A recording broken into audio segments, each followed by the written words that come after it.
By the mid-4th century, this was one of the most awe-inspiring and spectacular places in the entire ancient world. Its combination of art, religion, money made it in modern-day terms the equivalent of the wealth of the Swiss banks, the religious power of the Vatican, the advertising potential of the World Cup, and the historical importance of all the world's museums combined. This is Delphi, on the slope of Mount Parnassus in central Greece.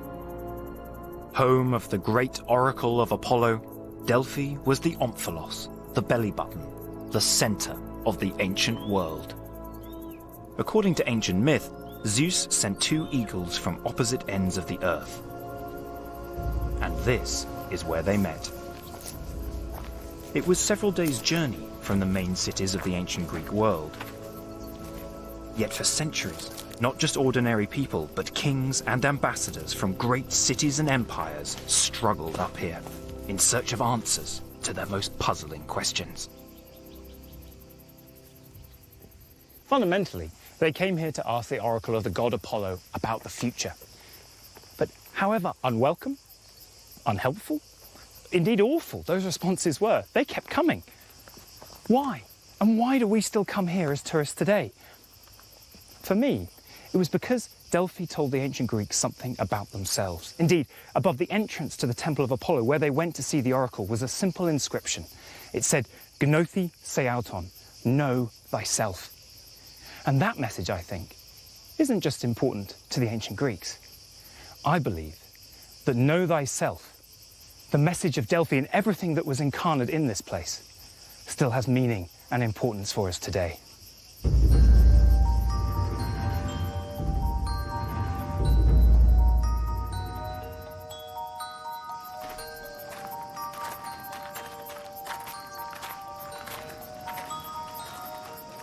What the tourists see here at Delphi has only been like this for just over a century. Before that, it was a lost world. Scholars knew that Delphi had been one of the most important sanctuaries in ancient Greece. But it was buried beneath earth, rocks, and centuries of legend.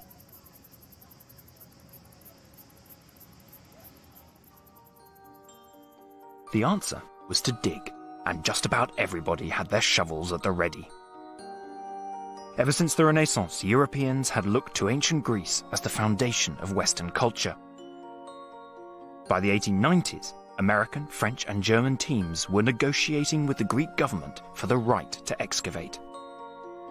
Eventually, in 1892, the French won the race. They sweetened the deal by lowering tariffs on imported Greek currants and olive oil. Ever since, they have led the search for ancient Delphi.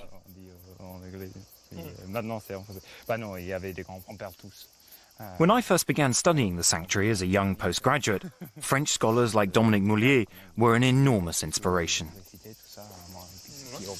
En fait, je crois que tout le monde pourrait avoir envie de fouiller Delphes, puisque c'était le centre du monde, puisque c'était le lieu où il y avait l'oracle le plus vrai, donc tout le monde pouvait avoir envie. Il y avait des moments où les autres pays on a expressé un peu d'intérêt, les Américains, les Allemands. Oui, sur les dernières années en particulier, parce que c'est un processus qui dure longtemps, sur les dernières années, on voit des intérêts allemands qui se manifestent, on voit des intérêts américains, il y a même une sorte de grande fondation qui se crée pour réunir des fonds, pour essayer de lancer une expédition américaine sur Delphes.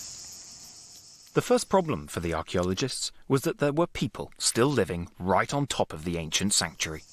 Il n'y a pas d'autre solution que d'exproprier les propriétaires, de les indemniser, de démolir le village, d'en construire un nouveau avant de pouvoir fouiller. Mais ce qui est sûr, c'est que les villageois étaient des malins ici. C'est-à-dire qu'au fur et à mesure qu'ils ont senti au XIXe siècle que ça grandissait, l'intérêt pour la fouille du sanctuaire, ils ont fait monter les prix. En 1892, et elle commence à un moment où les habitants n'ont pas encore été indemnisés. Et alors là, les habitants se révoltent. Il faut faire appel à la force armée pour rétablir l'ordre. Et on voit sur les photos des premières fouilles, on voit qu'il y a des gendarmes qui sont là, en armes, pour protéger les archéologues. Despite the difficulties, the sanctuary and its lost treasures gradually began to emerge from the soil. the legend became a real place with an iconic reputation. In ancient times, it had been a communal sanctuary, visited freely by people from all over the ancient world. Now, once again, people flocked to Delphi. It became a beacon for internationalism, just like the modern Olympic Games, which were founded at the same time in the 1890s. And in fact, Delphi still is a beacon for internationalism. Here's how ICOMOS, the UNESCO organization, described Delphi when they made it a World Heritage Site in 1986. This reaffirms that one of the enduring missions of Delphi is to bring together men and women who otherwise remain divided by material interests. But is that true? And if so, how and why did Delphi get such a reputation? The only way to answer that is to find out what was really going on at this site thousands of years ago.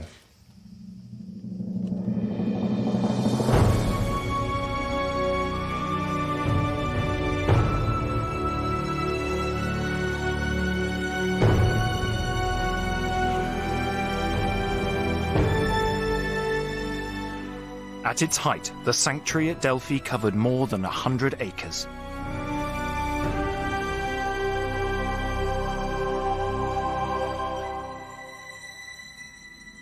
The temple itself was surrounded by hundreds of votive buildings, treasure houses, porticos and statues, all of them built by grateful visitors. Some of them had come hundreds of miles. They included rulers from across the ancient world, from the legendary King Midas in the 8th century BC to the Roman Emperor Hadrian 1,000 years later. And the visitors came for the oracle, to ask the god Apollo for answers to their questions about the future. But what actually happened when they got here? Well, luckily, one of the several accounts we have is the writings of a real insider. He was a priest at the temple called Plutarch. What Plutarch tells us is that the oracle operated on only 9 days each year. On those days, crowds of worshippers would queue to ask their question.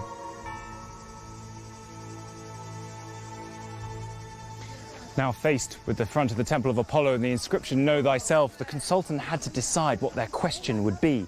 Some examples: King Croesus from Lydia in modern-day Turkey wanted to come and ask whether he should attack his next-door enemy empire. Or the Athenians, when they were faced with the Persian invasion, came here to ask, what should they do? But the thing is, we don't know exactly how the consultation took place. But if we get inside the temple, perhaps we can get a better idea.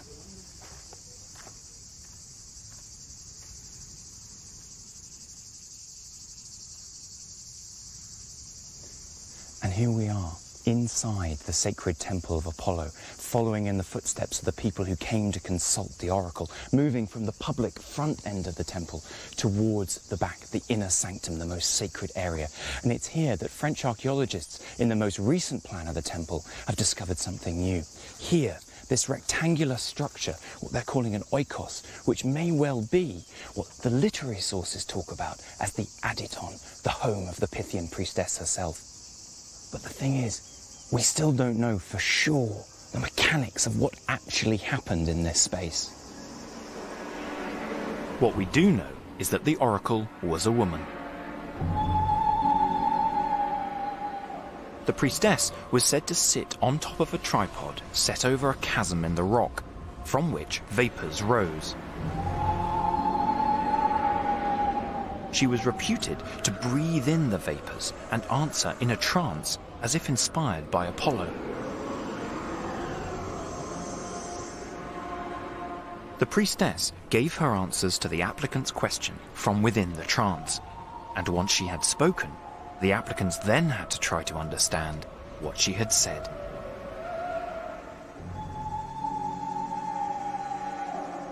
So what was the prophetic vapor that induced trances in the priestess? Well, we now know that Delphi's geology produced hallucinogenic fumes. The sanctuary grew up at a place where two geological faults crossed. And here on the temple floor, you can see the signs of subsidence caused by the two faults. And right beside the temple and its oracle is a telltale deposit.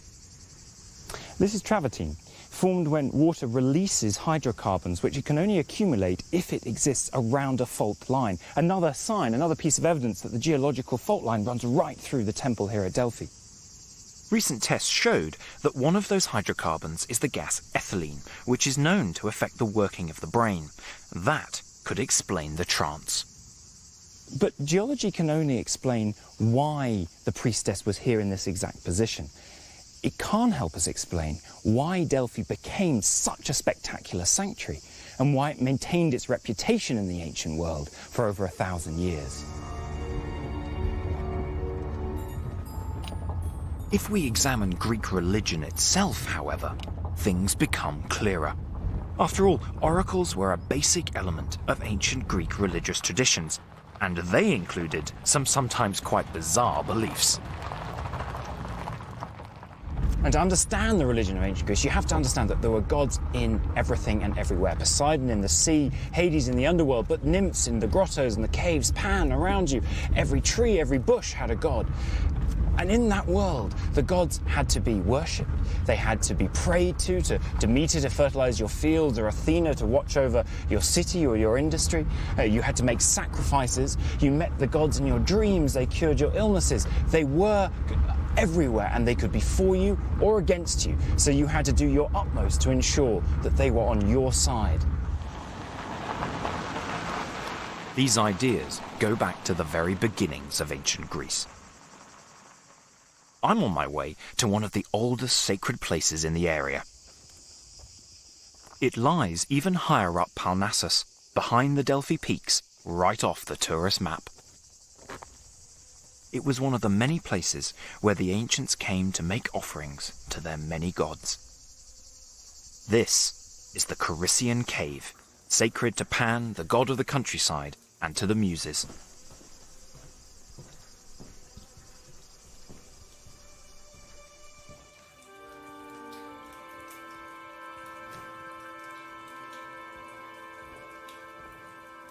It was only in 1969, some 8 decades after Delphi began to be excavated, that scholars began to investigate this place properly. What they found was amazing. Some of the objects had been put here nearly 7,000 years ago, long before the oracle at Delphi began to develop.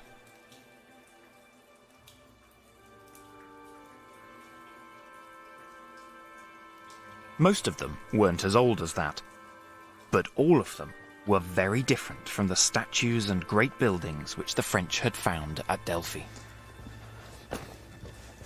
They found lots of things like this at the cave. Perfume jars,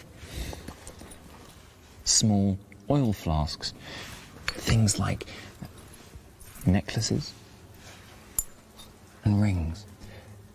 They're all very low-key, very personal, and demonstrate the close and continuous relationship between the local Delphians and their visitors coming here to worship their local gods in this cave.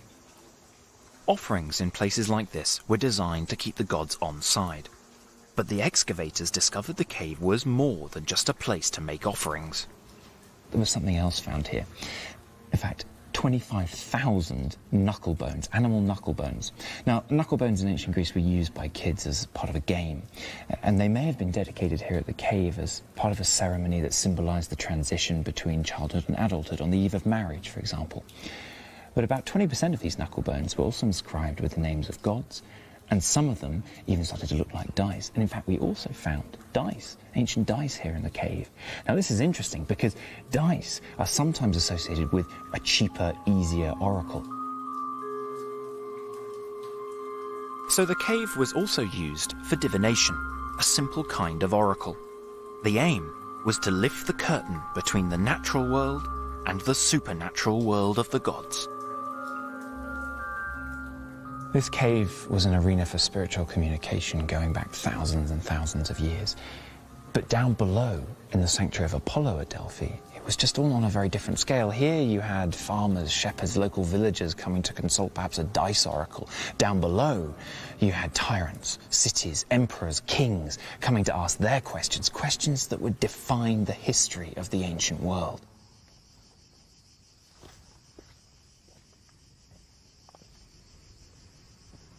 Although the Delphic oracle emerged from traditions like this, Delphi itself began as a typical settlement of the high country of central Greece.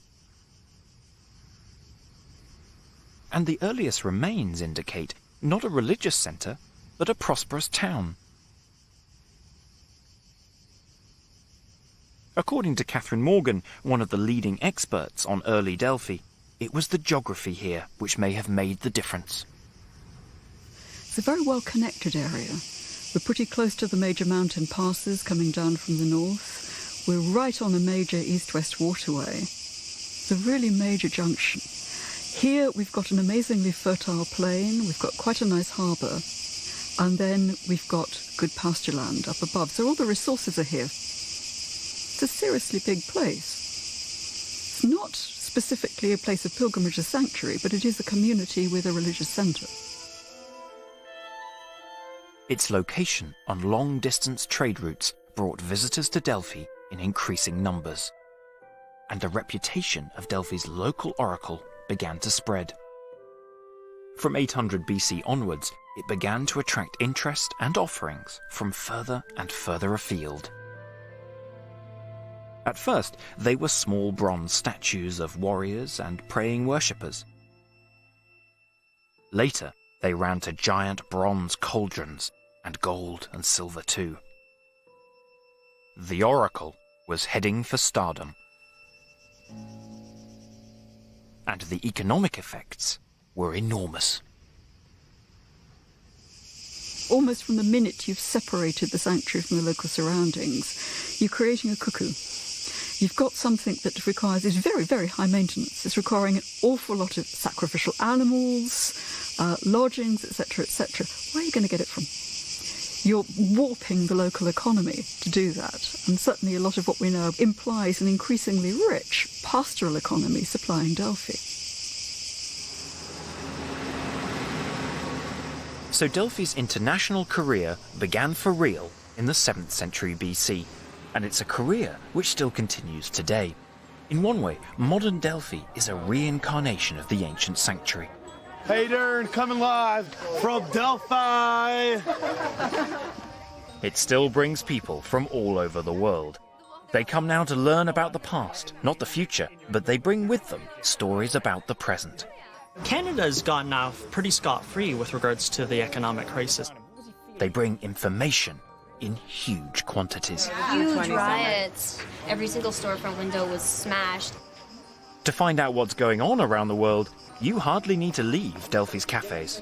The new line that they've been promising for at least 5 years now, the cuts are coming in slowly. Ancient Delphi was just the same, a huge mixture of visitors.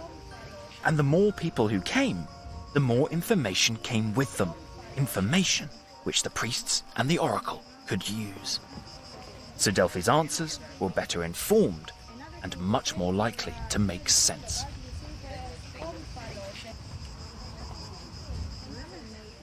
But the oracle's answers were also famous for their ambiguity. They were only a basis for interpretation. And to deal with that, you had to know yourself. When the Athenians went to ask about what they should do about the Persian invasion, they were told, trust in your wooden walls. And they had to figure out what that meant. They decided it meant the wooden walls of their ships, and they turned out to be right. But King Croesus, when he asked about whether or not he should attack his neighbouring empire, he was told, if you attack, a great empire will fall. He interpreted that to mean his enemies. It turned out to be his own. He even complained to the oracle about the response he had got. But the response came back to him, saying it was your fault, your misinterpretation.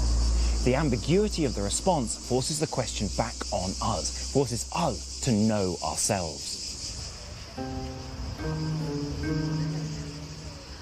Once the oracle took off, Delphi took off with it. It became the focus for a whole range of other activities as people began to come here in huge numbers. and it was all good business for a thriving city which surrounded the sanctuary. Imagine what this place must have been like at full capacity. When the games were on, maybe up to 40,000 people in the stadium, here in the theatre watching the athletic and musical competitions at night, gathered around the landscape with around their campfires, glittering all over the valley. The animals that had to be brought here not just to sacrifice, but also to feed that many people.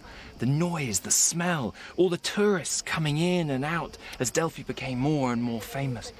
And in amongst that, the temple of Apollo, and perhaps the consultants waiting desperately for the next available day to see the oracle.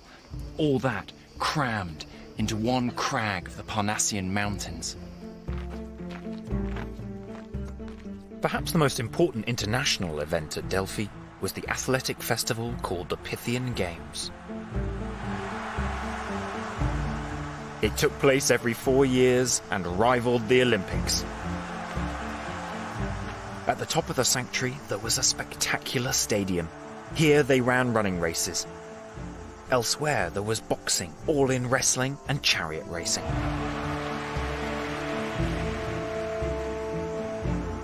The athletes competed naked, and their struggles for victory attracted spectators from all over the Greek world. And the winners dedicated monuments to celebrate their victory. One of Delphi's most famous treasures is the charioteer. It was discovered in 3 separate pieces right at the beginning of the excavation. 6 feet high, it's one of the few Greek sculptures to survive in bronze, and the statue still preserves its original inlaid eyes, bits of the silver and copper headband, and even some silver teeth. The charioteer was a magnificent cry of triumph in honor of a tyrant from faraway Sicily. His horses had won the chariot race, and he wanted the world to know it. But the triumphant horses are missing, and all that is left to us is the clothed figure of the slave who drove them to victory. Athletics and religion may seem for us like uncomfortable bedfellows, but for the ancient Greeks it couldn't have been more natural. People came to sanctuaries to honour and worship the gods, and athletic and musical competitions were a great way of doing that. In fact, over here is one of the best examples of just how tight that relationship between religion and athletics was. It's an instruction in the wall of the stadium saying that wine, to oinon, mepharen, may not be taken out of the stadium. Not into, as we might expect, out of the stadium, because they were actually making sacrificial wine inside the stadium to use in sacrifices that would have preceded the athletic competitions. And if you did take that wine out of the stadium, you got fined at least 5 drachmas and had to make additional sacrifices to the god.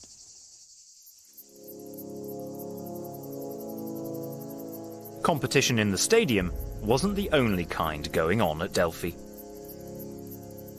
Down below in the sanctuary, peoples and cities vied with one another to shower the gods with ever grander dedications. They turned the whole place into an echo chamber of competing voices coming live from Delphi, a giant information exchange. It wasn't just that information was coming into Delphi, it was also being broadcast in a very public way. In a world without mass communication technology, Delphi was the giant notice board, the ancient equivalent of Piccadilly Circus, Times Square, New York, or even the advert breaks in Britain's Got Talent. If you had a message to get across, Delphi was the place to do it.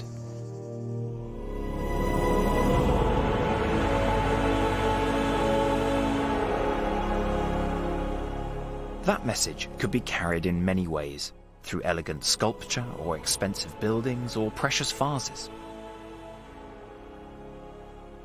But more simply, it could also be done through a text. Everywhere there are inscriptions on the buildings. So far, scholars have counted more than 3,000 individual texts, some of them running to hundreds of words. Literally, Delphi was the Greek world's notice board. And these dedications, in all their forms, came from individuals and cities near and far. dedications arrived from cities more than 1,000 miles away, like the Greek colony at Marseille in France. They came from all kinds of places and all kinds of people. Plutarch, in his descriptions of his travels and visits to the sanctuary, talks about one evening when he was walking with friends and they came across the dedication of a certain Rhodopis from the city of Naucratis in Egypt. Now, Rhodopis was a prostitute, a courtesan, and she'd made so much money that she had dedicated piles of iron spits in the sanctuary, along with an inscription saying just how she'd earned it. Plutarch's friends were indignant.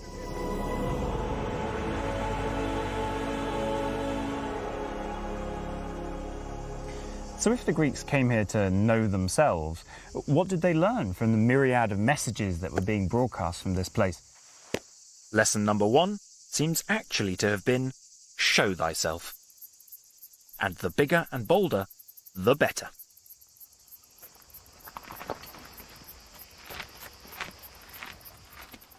In around 550 BC, the people of the tiny island of Sifnos discovered gold and silver mines on their island. In thanksgiving, they built themselves a treasure house to hold their offerings to Apollo at Delphi. It was packed with gold, silver, and other rich gifts. Even in the context of this opulent sanctuary, it was a spectacular building. But today, there's almost nothing left to see. So even though I'm no artist, I find it helps to try to draw what was once there to get some idea of its magnificence.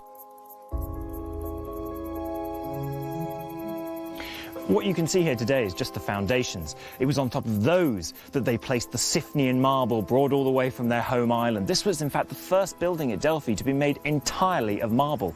And on top of the Siphnian marble walls, sculpture in marble. And they didn't stint there either with the decoration. They commissioned some of Greece's finest sculptors to adorn their treasury, and they put the most spectacular scene on the wall facing the path up to the temple where everyone could see it. It depicted the great Greek myth about the war between the gods and the giants, carved with incredible depth and skill to make the figures leap out at the viewer, the ancient equivalent of the 3D movies. In front, the portico was supported by 2 enormous caryatid columns. And unlike what we see today, all the sculpture was brightly painted and inlaid with precious metals to make the details of the sculpture stand out. And if that seems flashy, well, that's exactly what it was meant to be. Over time, this kind of thing gave Delphi a collection of sculpture almost unparalleled in the ancient world. But we also have to remember this. For the Greeks, statues were not just stone. They were potentially animate. They lived, they breathed, they responded. So when we look around here, we shouldn't see statues made of dead stone or bronze, but statues shimmering with life. The Siphnian treasury marks the cusp of the classical age of ancient Greece, an age of which Delphi was going to be the beating heart. But it was more than that. Delphi was the historical logbook of the age. As every key moment in history was represented here in bronze, gold, marble, so that history began to accumulate a power of its own. And when the Greeks came here to ask the oracle who they were, as the oracle demanded, Delphi itself provided a kind of answer, an answer that was growing all the time. At this time, the answer seemed to be that they were winners. The sanctuary became a kind of trophy chest of Greek victories in war, and in particular, their victories in the epic struggle against the Persians. The initial Athenian victory at Marathon in 490 BC, and the clinching victories at Salamis in 480 BC, and Plataea the following year. In celebrating these victories, they created an ideal, that of Greek unity. And it was first celebrated where else but right here at the Ônfalos at Delphi. I worked beside Anne Jacquemin when I first began to study the sanctuary. Now she and her colleagues have made an extraordinary discovery, which has finally confirmed the importance of Delphi as a unifying space. It concerns the inscription on the base of the giant statue of Apollo, which the cities who fought at Salamis put up outside the temple. Qu'il s'agissait d'une statue de grande taille, puisqu'on a les traces ici de 2 pieds, et vous avez la mortaise qui montre qu'on a une statue de grande taille. Ces pieds avaient 90 cm de long, ce qui nous fait une statue d'environ 6 mètres de haut. Unfortunately, the statue's dedicating inscription is damaged. The first word identifying the dedicator is missing. La ligne, la première ligne, qui est en fait la ligne la plus importante pour nous, on lit Topolonie, c'est-à-dire à Apollon, et ensuite anéthène, on consacré. Il faut donc trouver dans la lacune le nom. Until this time, almost all dedications had been by individual people or cities. But here we know that the last word, anéthène, is in the plural, and the physical alignment of the letters cuts down the possibilities. Combien de lettres doit être? Oui, parce que à cause de l'alignement des lignes, on sait qu'on faut chercher quelque chose qui fait 8 lettres. Or, si c'est l'Apollon de Salamine, il s'agit d'une offrande collective, c'est-à-dire hélanès, pour employer le dialecte en usage ici, et avec ce qui fait qu'on a effectivement les 8 lettres que l'on cherchait. Et ça veut dire quoi? Si le nom des dédicants est Hélanaise, sur cette statue, à ce point-ci dans l'histoire du sanctuaire, ça veut dire quoi pour l'idée de l'unité communauté grecque? Alors, c'est la première fois qu'on voit une dédicace au nom des Grecs, c'est-à-dire l'expression d'une unité grecque. Donc, c'est un moment très important de l'histoire grecque. So the Salamis monument was saying something completely new, that there was a community who thought of themselves as Greeks, and it was not only united, but victorious. This is exactly the kind of unifying message that so excited the original excavators and indeed still excites UNESCO and other international bodies today. The idea that Greece in the ancient world was one nation, one country, one idea. And it is an amazing idea. Greece in the ancient world, most Greek cities spent all their time at each other's throats, not in unity. And this statue became a crucial marker in the sanctuary as a result. It was known as Megale Andras, the big man.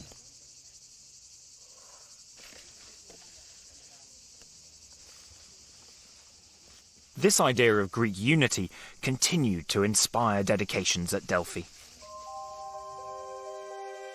On the same terrace, a year or two later, another dedication went up. It became the most famous of all Delphi's monuments. It celebrated the victory against the Persians at Plataea. And on it were carved the names of the cities who had contributed soldiers. It was a huge bronze column made of 3 coiled serpents, supporting at the top a golden tripod bowl. The serpent column was a staggering 9 meters high, and it was to become the defining icon of Delphi. But today in Delphi, there's only a replica, 5 feet tall.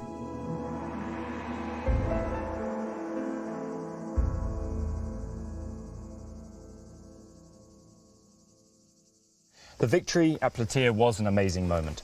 Individual little cities of Greece had managed to defeat the greatest empire in the Mediterranean.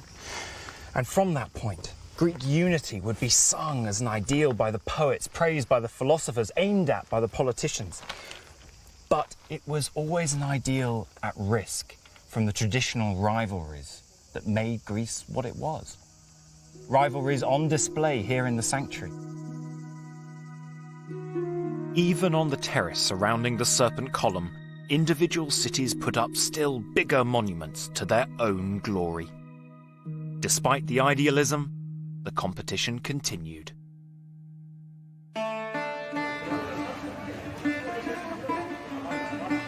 In that competition, one city took the lead, Athens, which ruled the roost for 4 decades, from 480 BC to 440 BC. It was Delphi's advice to the Athenians to rely on the wooden walls of their fleet which had helped preserve the city in the Persian Wars.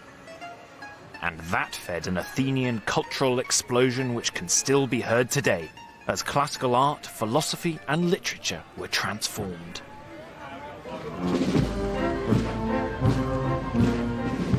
Modern Greece has always looked back at that time as a golden age. Even today, there is a nod to the Delphian way of doing things. Just as in Delphi, ancient Greeks put up statues and inscriptions about their victories, here on the podium of the Parliament building in Athens are the battle honours of the modern Greeks, right up to Alamein and Korea.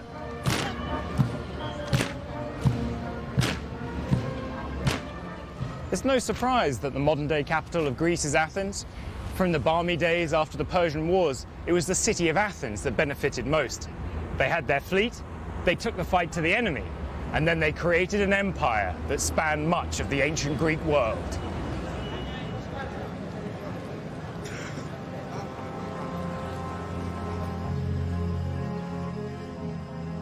Success allowed the Athenians to decorate their city with some of the most beautiful buildings the world has ever seen. And to fund a political system whose ideals we still live by today and even fight wars over more than 2,500 years later. It was in Athens that democracy was born, and the idea that votes, not wealth or breeding, should determine politics. Not far from the city centre, you can climb a hill where it all happened, where the state assembly met, composed of the whole voting population. And astonishingly enough, the speaker's podium still survives, here in the middle of the flat space where the citizens stood. Most people think of the Parthenon as the centre of ancient Athens, but I believe that this place is much more important. This was the assembly of the ancient Athenians, where they came to make every decision, including going to war. This was the place that allowed Pericles later to claim that Athens was an education to all of Greece. And in fact, just centuries later, it was the governing council at Delphi who put it perhaps best. It was the Athenian people, being the font and origins of all things beneficial to humanity, who raised mankind from a bestial existence to a state of civilization. For those who built the modern state of Greece, and for those who excavated at Delphi, that idea was an irresistible call to unpack the ancient world and to make it part of their and our identity. From then on, know thyself meant knowing ancient Greece.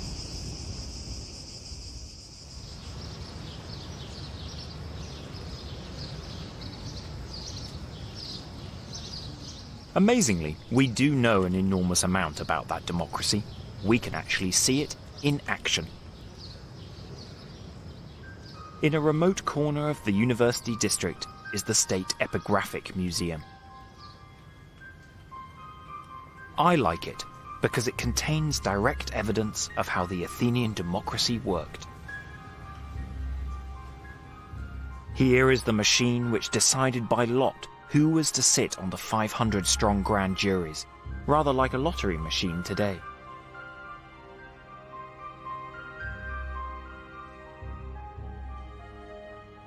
Here is a list of those, rich and poor, who died in battle for the democracy.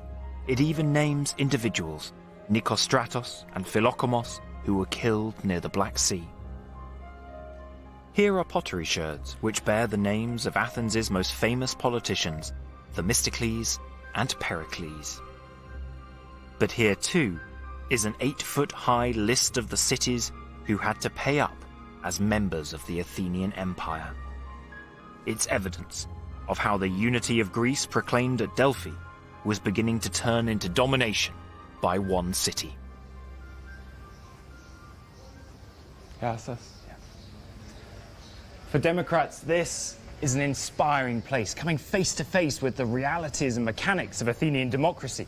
But we shouldn't get too carried away about Athenian democracy. For one, it excluded women, foreigners and slaves. And secondly, it was the Athenian democracy that ran the oppressive Athenian Empire, which some cities saw not as the bringer of freedom, but of tyranny. From the Persian Wars onwards, Athens festooned the sanctuary at Delphi with monuments in order to hammer home their dominance over Greece. It began with a new treasury to celebrate their victory at Marathon. On it, an Athenian hero, Theseus, slayer of the Minotaur, got equal billing with Heracles, hero to all of Greece. The message of the treasury was, for Greece, read Athens. But this unsubtle display of ego didn't stop there. We're at the entrance to the sanctuary, and it was here in the mid-5th century, at the height of their empire, that the Athenians built a monument that would take pole position, that would be the first thing that people saw as they came into the sanctuary. And it was an interesting monument. It wasn't just statues of gods, but also statues of the founding heroes of Athens itself.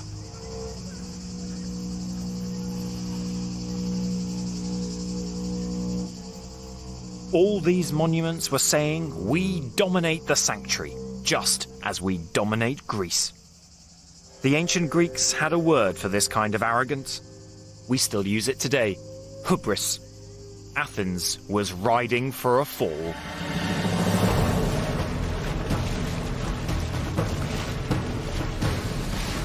The Athenian expansion was underpinned by the Athenian fleet. But eventually some of the other cities of Greece could stand Athenian arrogance no longer.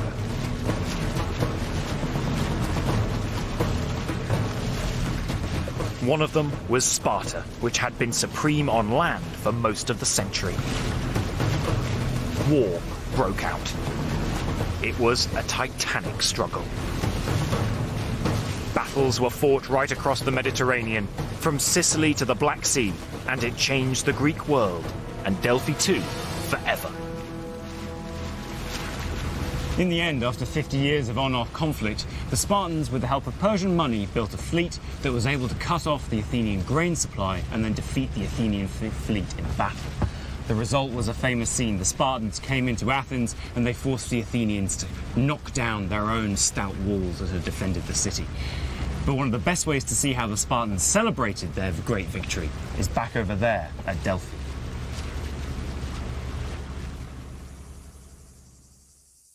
Now, for the first time, the Spartans began to build at Delphi, and they deliberately targeted the monuments Athens had built.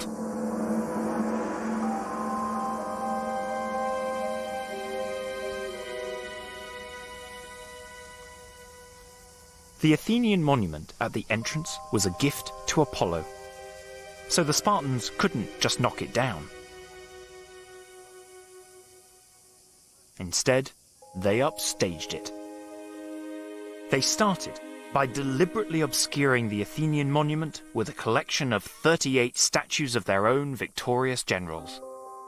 Then they built a dominating portico on the opposite side of the Sacred Way. But the struggles between the Greek cities didn't stop, and in time, even the Spartans were defeated. Right on cue, their enemies, the Arcadians, put up a monument of their own, which ruined the view of the Spartan portico.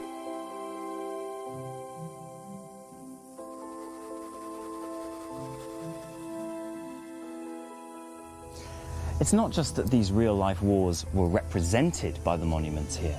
These monuments lived those battles themselves. Remember I said that for the Greeks, statues weren't just pieces of stone, they shimmered with life. And in the later writers, we hear stories of these statues actually dying when their real-life dedicators died in battle. So when the Spartan power finally faded and their general Lysander was finally killed, his statue was said to have crumbled. The battles rolled on. The cities of Greece were in near-permanent conflict for 100 years, and at every stage, they put up monuments at Delphi to celebrate the struggle. Delphi was one of the few places where Greeks could come together in common worship. But ironically, it became the place where they also expressed their differences most extremely. Know thyself. But increasingly, the story that Delphi told the Greeks was not once as it had been with the Salamis Apollo about Greek unity. Instead, it was about ungovernable ambition a storyboard of mutual hostility. And so it's not without irony that amongst all these scenes of extravagant put-downs and one-upmanship, right next door to the maxim "Know thyself" on the temple was another, and it read simply, "Nothing in excess."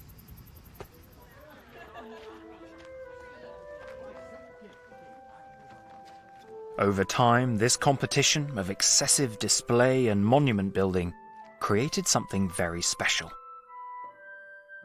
Nothing could be destroyed because it all belonged to Apollo, so these monuments had to remain here for all time.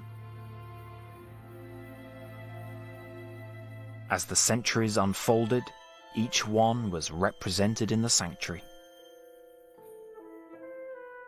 So walking through Delphi is like walking through the story of ancient Greece, the story of one of the most important periods in human history, told in the form of some of its most spectacular artistic creations.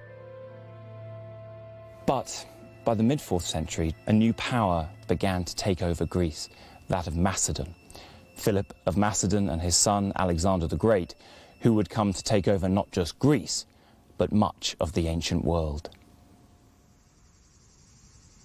In Greece itself, politics was transformed. These Macedonian Greek kings and their successors imposed order and peace on the squabbling Greek cities.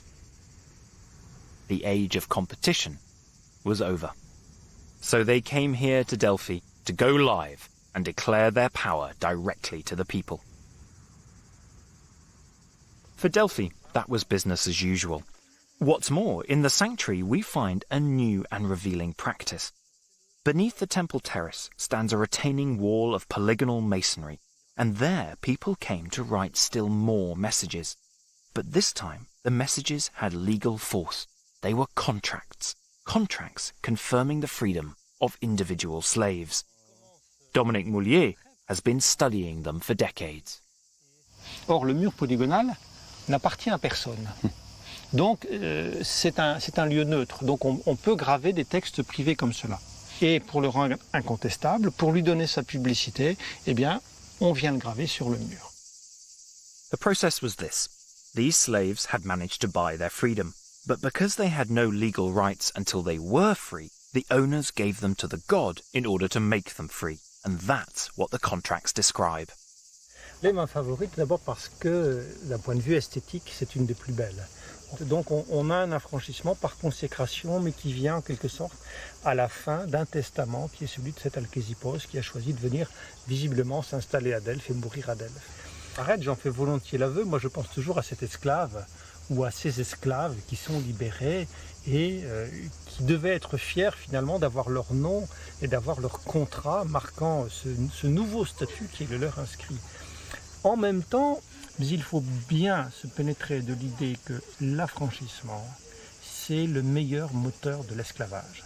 C'est-à-dire qu'en affranchissant un esclave, on reçoit de l'argent, on reçoit un capital qu'on va pouvoir réinvestir en rachetant un esclave. Ça permet de renouveler la force servile en réalité.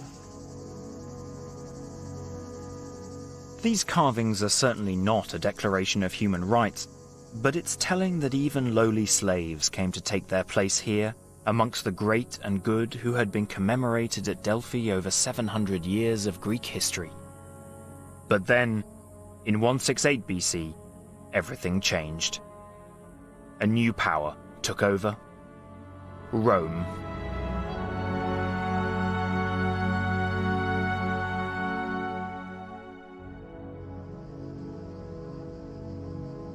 For Greeks, the Roman conquest meant the end of their independence. But Greece's prestige meant that Roman leaders still found it useful to emphasize their power at Delphi with a series of magnificent monuments. Moreover, their religious outlook was very similar, so some of the sanctuary's most beautiful treasures date from that time. The stadium was rebuilt in stone and the Temple of Apollo restored. They even expanded the gymnasium and added a characteristically Roman plunge pool. Yet something had changed. Delphi was no longer in the political mainstream. By the 1st century AD, we find even Plutarch and his friends lamenting, that the oracle was no longer the political arbiter it had been. But even though the oracle was no longer being heeded on the international stage, Delphi still had its place. Even the most important people in the Hellenistic and Roman worlds tried to justify their importance by placing themselves here at Delphi. The ironies of those mottos, know thyself and nothing in excess, continued. But then something happened which did finally bring a halt to Delphi's story. And to understand what that was, we need to go a very long way indeed.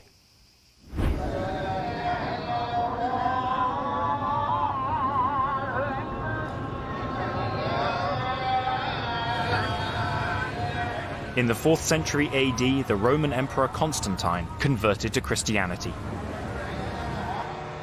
He founded a new capital for the empire. It's now known as Istanbul, but the emperor renamed it Constantinople after himself, and it was a Christian capital. Not long afterwards, one of his successors banned divination in the political field, and a decade after that, another Roman emperor banned the ancient gods completely. In 360 AD, the last pagan emperor Julian sent a question to the oracle back at Delphi. But the sources say that this is the only response he received. Tell the king, the fair-wrought hall has fallen to the ground. The water of speech even is quenched. The oracle at Delphi had finally fallen silent.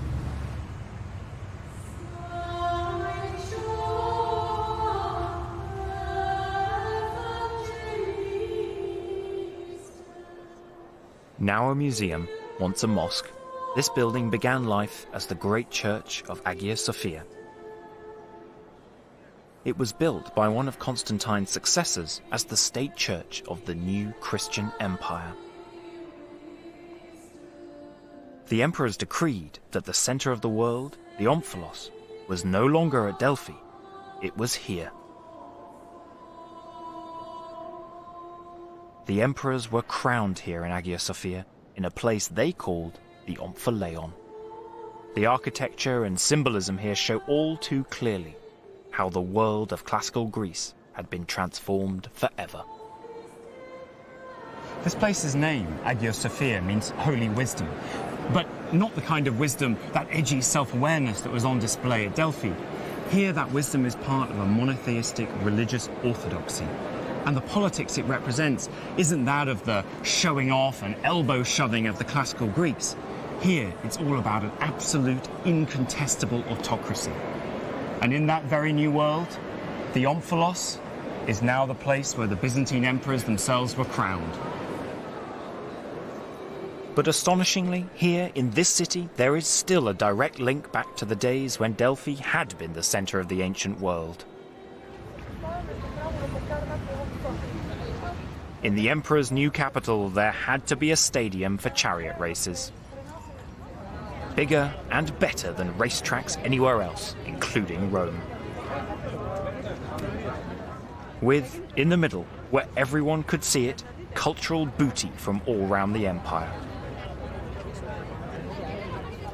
And from Delphi they brought perhaps the most potent symbol of all, the serpent column, symbol of Greek unity and of Greece's heroic past. And here it is, battered and broken, imprisoned, overshadowed by the obelisks on either side, forgotten. The serpent column of Plataea from the 5th century BC that stood opposite the temple of Apollo at Delphi. And the names still just barely legible on the coils of those cities and states who came together to fight against the Persian invasion of Greece. You know, I often wonder that if the bronze and stones of the ancient world could talk, what would they say to us? And this creature would have a lot of stories to tell. Not just the 800 years or so it spent at Delphi, but its history after that. When it came here to Constantinople, modern-day Istanbul, was placed in the Hippodrome, the charioteers it saw racing round it, the wars, the crusades, got turned into a fountain at one point. And it's incredibly sad sight to see it now today forgotten in something almost akin to a bit of a rubbish dump. But we have to remember this piece is almost 2,500 years old. And for me, That makes it a miracle that it's here at all.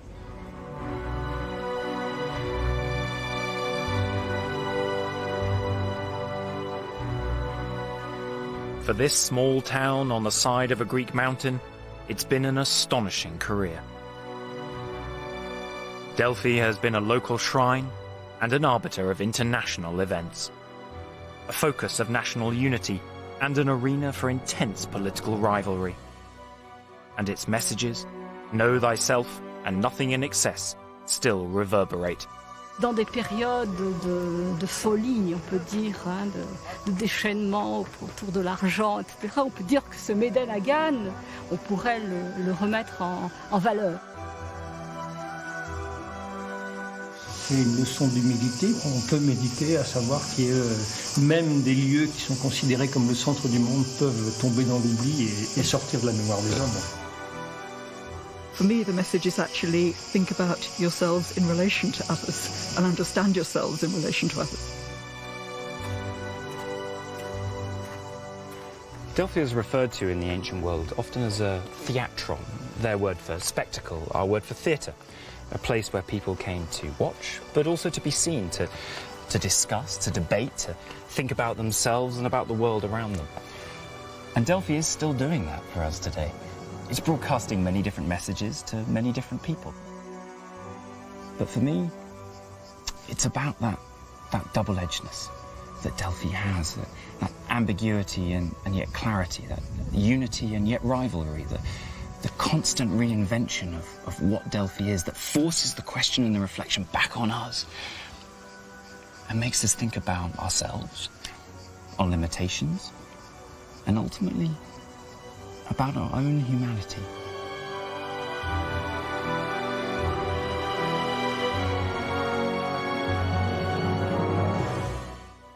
Staying in ancient Greece here on BBC HD, it's Ancient Worlds with Richard Miles next.